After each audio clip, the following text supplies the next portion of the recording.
tempo está girando e nós vamos ver as commodities, as modificações, inclusive os impactos das modificações financeiras com o aumento da taxa de juros dos Estados Unidos e o Banco da Inglaterra dizendo e declarando oficialmente que o Reino Unido está em recessão. Quais as consequências para nós brasileiros? Quais as consequências para o agro brasileiro? E como é que estão o andamento das principais commodities à luz dos acontecimentos dessas últimas 24 horas importantes para o mundo? Vamos analisar com quem sabe. Vamos ao Maurício Bellinello. Mercado de commodities no ar, Davi.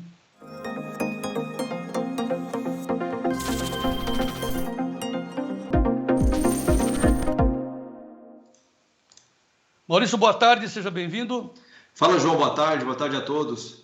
Tá, antes de nós irmos para as análises, vamos aos fatos. Davi, ponha, por favor, por gentileza, os preços em tempo real. Como é que está o mercado de commodities, as principais mercadorias negociadas em Chicago e Nova York?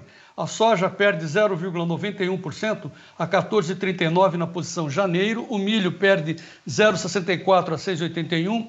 O trigo perde pouco agora, 0,14 a 8,43. O café, 5,48 de queda a 172,20. Açúcar, levemente em alta, 18,48. Algodão, a alta forte do algodão de 4,76, se mantendo essa alta forte do algodão. O contrato número 2 a 82,73 centes a libra-peso, enquanto que o petróleo cai, recua 1,36% a 88,79 e o ouro a 1,18, 1.630 dólares a onça Troy. Câmbio, Davi? Câmbio 5,10, caindo 0,78% o dólar aqui no Brasil. Muito bem, Maurício, sua análise, tirando a rinite. Eu já tomei antialérgico hoje. Barbaridade. É o frio aí, essa umidade. É o frio, virou rápido aqui e meu nariz vai para o saco.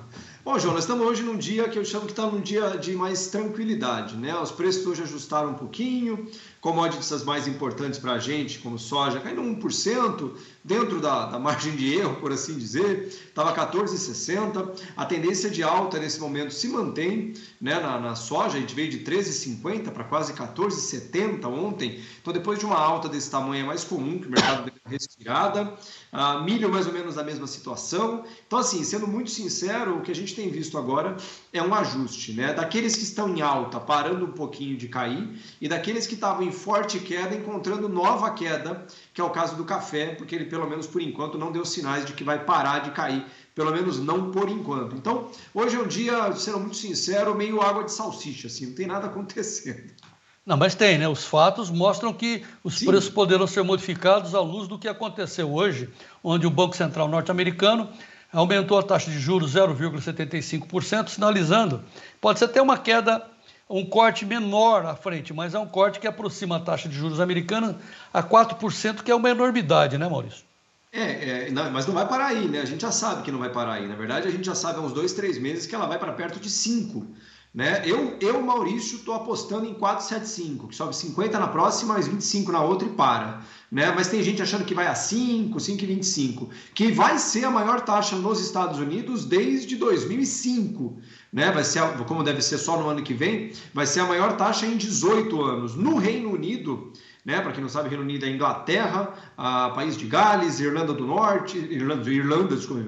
Se o cara me ouvir, isso é Escócia, é só o Irlanda, né? Senão os caras ficam bravos comigo. Eles vão mais altos provavelmente do que isso. Né? Eles vão bater agora 4,85, né? Ou seja, subiu para 3 ontem e já estão achando que vai subir mais 2% ainda. Então a recessão é uma certeza matemática. Lembrando que economicamente, uma recessão é quando a gente tem dois trimestres consecutivos de queda no PIB. Né? Isso já aconteceu na Inglaterra e já aconteceu nos Estados Unidos. Então, economicamente, do ponto de vista do livro, nós já estamos em recessão. Agora vem a recessão de fato, que são os efeitos sobre o emprego e a renda.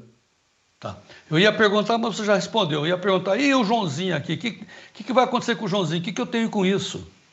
Você tem tudo a ver com isso. Qualquer um no Brasil tem tudo a ver com isso, porque como o Brasil, como industrial, né, como país de indústria, de produção, é um grande exportador de bens e serviços, mais bens do que serviços, se países centrais, que são os nossos compradores, ou compradores dos nossos compradores, no caso a China vende para os Estados Unidos, então a China é a nossa compradora.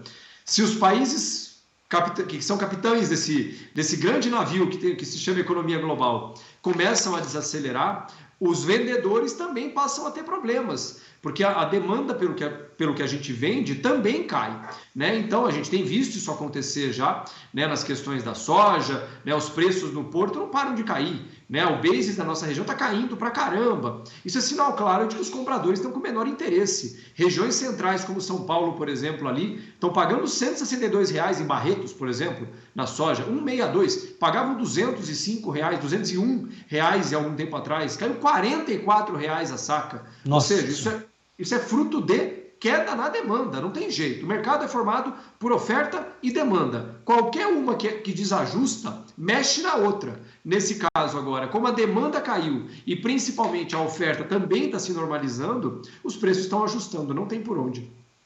Traduzindo então, nós estamos com um plantio andando muito bem, o clima está favorecendo, os americanos colheram menos, mas estão colhendo, então nós temos uma oferta dada. Exato. E a demanda, a compra, com menos dinheiro pode diminuir, por isso que você está mostrando como exemplo essa posição da soja, São Paulo perdendo R$ 44 por saca. R$ 44 em 6 meses, né? É muito dinheiro, né? E há o que fazer, além de rezar? Nesse momento, o melhor a fazer é se preparar, né, João? Porque como a recessão americana e na Europa já é uma realidade. Nos Estados Unidos, como é o país central da economia global, se espera que a recessão de fato, ou seja, que enxergue aumento no desemprego, redução de fato na renda, vai acontecer só no início de 2023. Então, o que a gente chama dos efeitos mais agudos, que são aqueles mais fortes, mas com tempo curto de ocasião, provavelmente só acontecerão depois do Natal, o que é normal, porque a gente já está em novembro, daqui a 15 dias vem as eleições dos Estados Unidos, seguido pela Black Friday, porque nos Estados Unidos, para quem não entende direito essas questões, o Natal para eles não é como é para a gente, que é um grande movimento de vendas, não é. Para os Estados Unidos, o grande movimento é a Black Friday, muito mais forte do que o movimento do Natal. Então, passada a Black Friday, que é no último dia de novembro, a gente já chegou no final do ano. Provavelmente, portanto, os efeitos mais graves, mais agudos da recessão na maior economia do mundo só devem acontecer no primeiro trimestre de 2023. Bom, fora isso, nós temos o impacto do Lula governando o país, gastando, né? E nós vamos falar disso já já, mas antes, passando.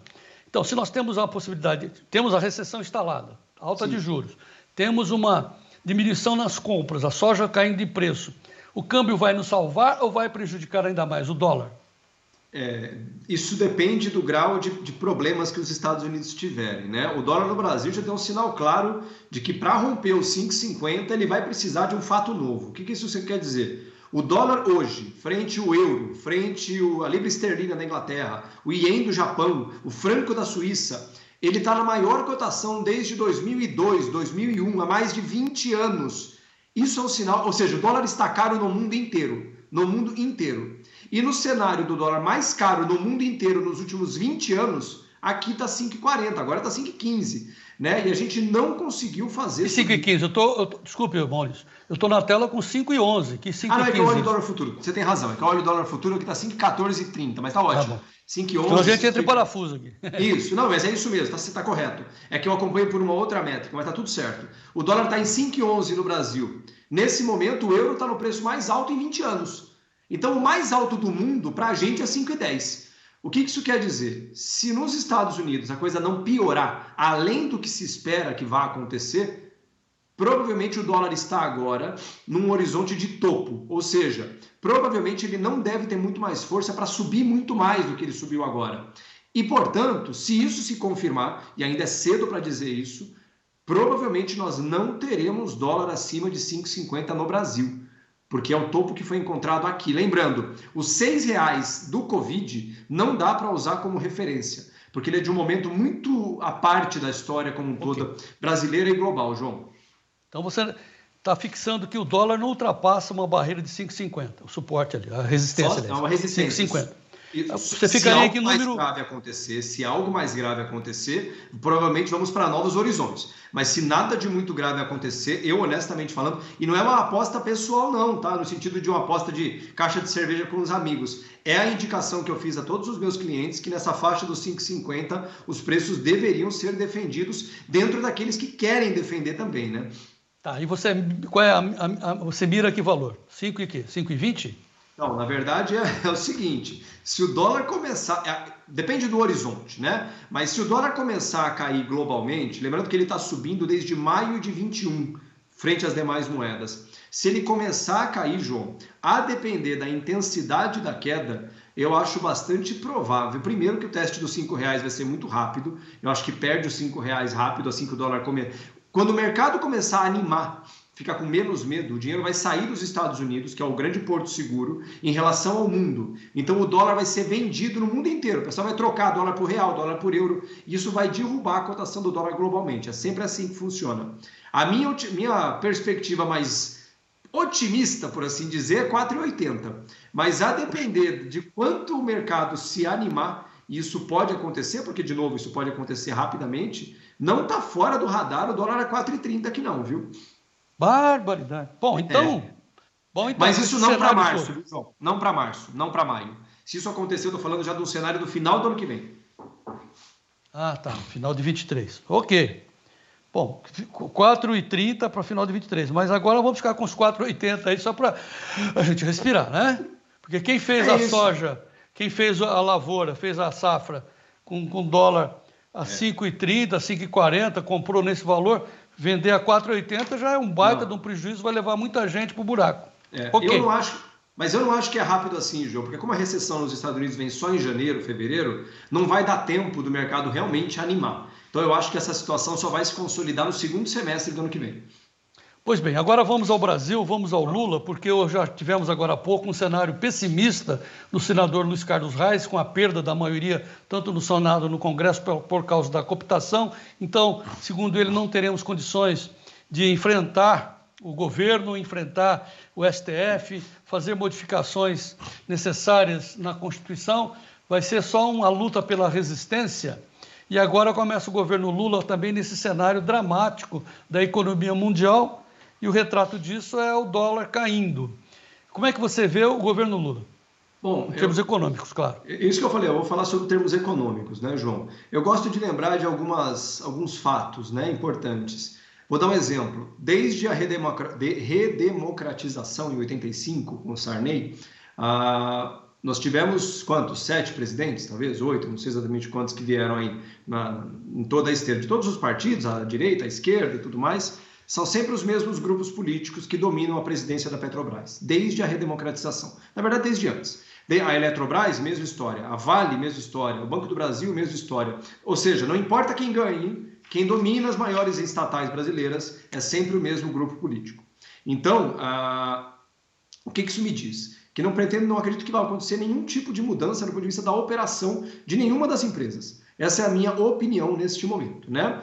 É importante lembrar também que eu falei, inclusive, logo no primeiro dia, depois do primeiro turno, eu falei que uma notícia boa dessas eleições, sem a definição do presidente, é que caso o Lula ganhasse, ele não teria vida fácil no Congresso, porque o Congresso foi muito mais dos partidos de centro, historicamente de centro, e partidos à direita. Centro é aquele que está sempre em cima do muro, não importa quem está lá, ele está junto com o pessoal. E é o mesmo grupo também que está sempre lá. E eu acho isso muito bom, porque eu gosto de lembrar que algumas eleições da nossa história, o executivo teve grande força legislativa, ou seja, o que o executivo manda para a Câmara, para o Senado, é facilmente aprovado, porque o mesmo grupo domina o legislativo. Eu não acho isso uma boa coisa, porque provavelmente, e o mercado também não gosta, porque isso pode criar uma série de entremeios que as pessoas possam passar medidas não necessariamente vantajosas para o país. E eu acho isso muito, muito importante. Né? O Lula ganhou o executivo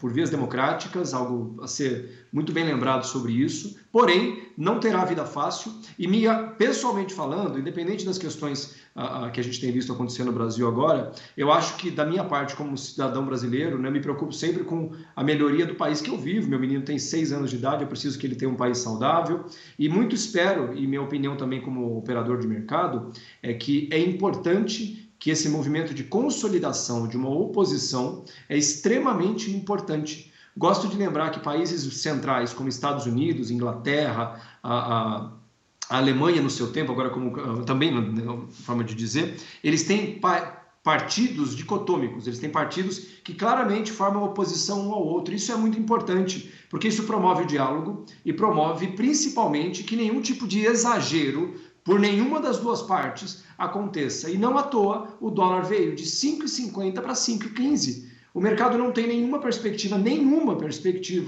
de que o novo presidente, o novo governo, tenha qualquer condição de cometer uma série de desarranjos ou qualquer forma de arbitrariedades, simplesmente porque deu na cabeça dele. E eu acho isso muito, muito salutar para o país, que por vias democráticas elegeu seu presidente. Bom, precisamos ter uma trincheira. Acho que o fato mais forte do dia, então, é o que está acontecendo com a Petrobras hoje. Hoje está previsto um pagamento de mega dividendos por parte da Petrobras, 50 bilhões de reais divididos para os seus acionistas, que serão divididos, 50 bilhões serão divididos em 36%, 36,6% para o governo federal e BNDES, 63,4% para acionistas privados, dos quais 45% são não brasileiros, 45%, o pessoal dos ADRs lá de Nova York, da B3, os investidores, a BlackRock. Sim, os estrangeiros. E 18% para acionistas privados. Acontece que hoje o PT se insurgiu com essa distribuição desse mega dividendos, querendo que esse dinheiro, ou parte dele, seja reinvestido na própria Petrobras. Qual é a sua opinião? A minha opinião é que faz sentido isso que eles estão falando. Eu já falei isso aqui outras vezes, né? A Petrobras, nos últimos 12 meses, se ela realmente consolidar esses 50 bilhões, ela vai ter distribuído 180 bilhões de reais em um ano de dividendos. 180 bilhões. Só para vocês terem uma ideia, a Petrobras investiu esses últimos 12 meses perto de 40 bilhões. E não é normal uma empresa de petróleo, que é uma empresa intensiva em investimentos, né, que está com fase de expansão em área. O Brasil precisa produzir mais petróleo, mais gás, mais fertilizante, precisa. E, portanto, a Petrobras vai precisar investir. Na minha opinião, lembrando, dividendos não pagam imposto de renda, não pagam. Qualquer um que tirar esse dinheiro daqui, seja para fora do Brasil, para qualquer outro lugar, não vai deixar R$1 de imposto aqui dentro. 180 bilhões de reais em 12 meses. E esse é o momento, João, que, de novo, agora a gente está num ciclo econômico que está em queda, por causa da recessão, é normal, é um ciclo, né? Porém, o que vem à frente é um ciclo de expansão econômica. Dentro de uma fase de expansão econômica, as empresas vão precisar de muito dinheiro para fazer um negócio que a gente chama de CAPEX. CAPEX é um investimento de capital. O que isso significa? É guardar o seu próprio dinheiro para financiar a expansão da sua produção para conseguir atender o ciclo de expansão econômica. E a Petrobras está mandando toneladas de dinheiro embora. Só para te dar um número, João, a Petrobras vai pagar esse ano mais do que metade do que ela vale em dividendos. Isso é único na história. Metade do que a Petrobras vale, ela está tirando de dentro da empresa e dando em dividendos. Isso é absolutamente único. Bom, duas perguntas cruciais, então. Como é que você vê, está perguntando aqui, o Rodrigo Tessari, como é que você vê o pedido de 220 bilhões fora do orçamento feito pelo Lula? Estouro do teto de 220 bilhões. Questões. A questão do orçamento é porque, de novo, nós temos um desafio no primeiro trimestre de 2023, também comentei isso aqui em outra hipótese, porque os gastos estão altos, né, e a arrecadação não é compatível. Parte desses dividendos vai para bancar parte dessa situação também, né? Mas assim, de novo, não precisa fazer nenhum esforço. A LDO, Lei de Diretrizes Orçamentárias, que foi enviado ao Congresso, João, ela mostra claramente um buraco, não tem dinheiro, né? Para pagar uma série de coisas, não tem. Então o que acontece? Nós temos um problema a ser resolvido logo no primeiro trimestre de 2023. Não tem o que ser feito, não tem dinheiro para pagar. E esse dividendo, inclusive, vem para isso. E pode esperar que não vai ser a primeira empresa, porque a Vale vai fazer isso, o Banco do Brasil vai fazer isso, a Eletrobras vai fazer isso, porque é natural que o faça.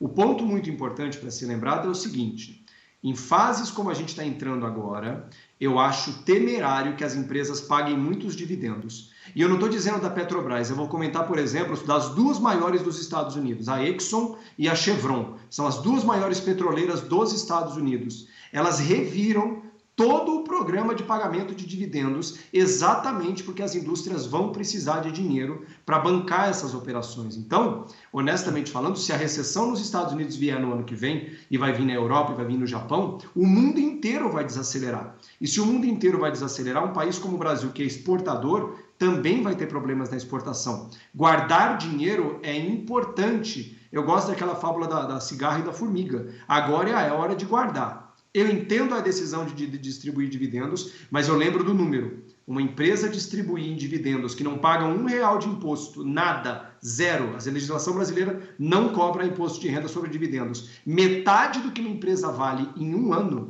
no mínimo, é um número a se pensar. Eu acho que é temerário para o futuro da empresa, do ponto de vista de musculatura, de dinheiro. Tá. Maurício, amanhã a gente continua, porque aí você se prepare, que é a lição de casa. Como é que você, eu, enfim, vamos trabalhar diante desse cenário? Puxa vida, né?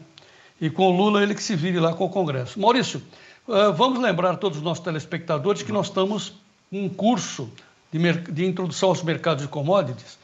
Estamos fechando a 9ª turma, para que quem entrar nesse curso aprenda também como se proteger do que vem pela frente aí, o que fazer, né? Como é que fica o seu preço da soja, quais são as influências. Você não pode ficar na dependência das nossas informações de terceira mão, você tem que agir antes que aconteça. Para isso você tem que saber o que fazer. Então, entre, né, nesse curso de introdução, estamos fechando a 9ª turma, você pode reservar sua vaga agora no telefone 019 98907 8047. Certo, Maurício? Certíssimo, João, é exatamente isso. Você conseguir aprender formas muito práticas, primeiros passos, obviamente, para isso, para literalmente olhar para essas coisas todas que a gente está comentando aqui, que influenciam a sua vida, e garantir que dentro do seu bolso fique a maior parte do dinheiro possível. Porque é muito importante lembrar, o mundo vai seguir, as pessoas continuam trabalhando, e você, né, vai ficar simplesmente como um passageiro, né? A recessão vem aí. Você está pronto para ela nos Estados Unidos? Não. E aí, e o seu preço? Como é que está a margem hoje? E se o seu produto cair 10% o preço? E se o dólar cair 10% o preço? Como é que ficam as suas margens? A conta fecha? Se você acha que não, que tal você começar, pelo menos, a entender como funcionam esses mecanismos de defesa? Aqueles que a Cargill, que a ADM, que a COF, que a BlackRock, que todos os gigantes usam todo dia. E que você, agricultor pequeno, não importa se é do sul do Brasil, do interior do Brasil, possa também fazer daí do seu celular, literalmente do seu celular, e tomar conta literalmente do seu dinheiro, do que fica no seu bolso, tá bom? Ok, Maurício, mais informações amanhã com o Maurício Bellinello, e faça a sua vaga, reserve sua vaga agora, já. Mande uma mensagem nesses WhatsApp aí que nós colocamos na tela, 019 98907 8047. Maurício, até amanhã. Um grande abraço, João, um grande abraço a todos.